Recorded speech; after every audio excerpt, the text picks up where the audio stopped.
नमस्कार दोस्तों, unique study विचारों की दुनिया में आप सभी लोगों का तहे दिल से स्वागत है। दोस्तों, क्या हम बदलते परिवेश में इतना आगे निकल गए कि हमारे पास दादी नानी की प्रेरणादायक कहानियाँ सुनने का समय ही नहीं है, लेकिन टिकटॉक पर और यूट्यूब पर मुजरा देखने के लिए सभी के पास समय है। हमारी युवा पीढ़ी और बच्चे किस ओर बढ़ रहे हैं, इनका भविष्य क्या होगा, कोई नहीं जानता। भारत विश्व गुरु और विश्व महाशक्ति ऐसे बनेगा। मैं उन कहानियों की बात कर रहा हूँ जो शिवाजी अपनी माँ से सुनकर गुरिल्ला युद्ध नीति अपनाकर लाखों सैनिकों के ऊपर हजारों सैनिकों को भारी कर देते थे और युद्ध जीत लेते थे। वह युद्ध नीति आज भी भारतीय सेना अपना रही है।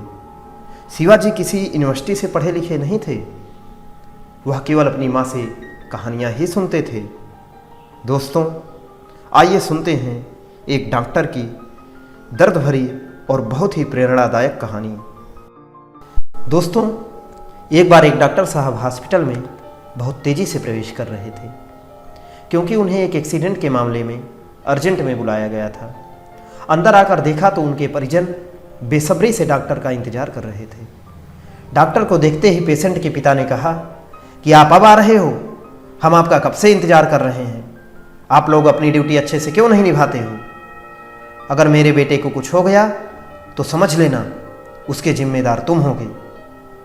डॉक्टर ने यह बात सुनकर कहा, मुझे माफ़ कर दीजिए, भगवान सब ठीक कर देगा।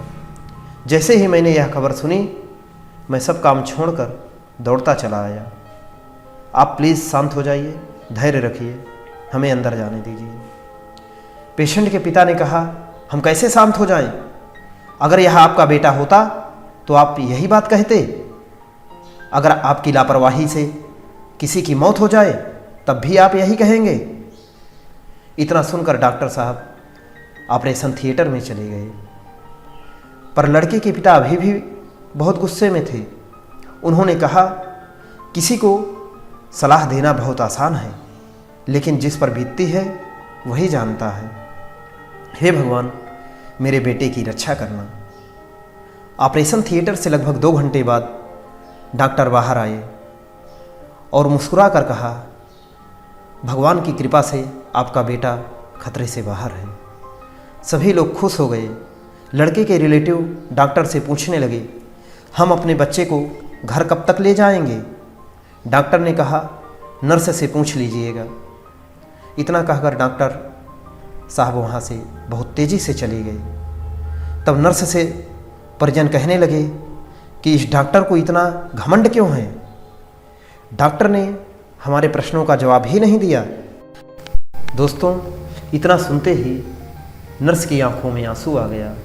वह रोते हुए बोली, जिस एक्सीडेंट में आपका बेटा घायल हुआ है, उसी एक्सीडेंट में डॉक्टर के इकलौते बेटे की मृत्यु हो गई है।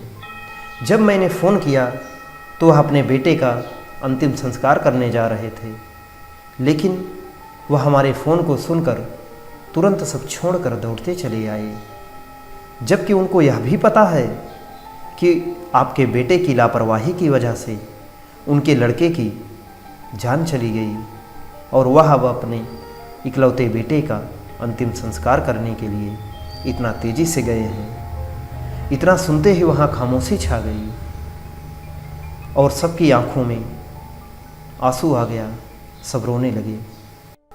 दोस्तों, कई बार हम बिना कुछ सोचे समझे किसी को गलत ठहरा देते हैं। हम उसकी बातों को सुनते भी नहीं हैं और उसके ऊपर गुस्सा करके चिल्लाने लगते हैं।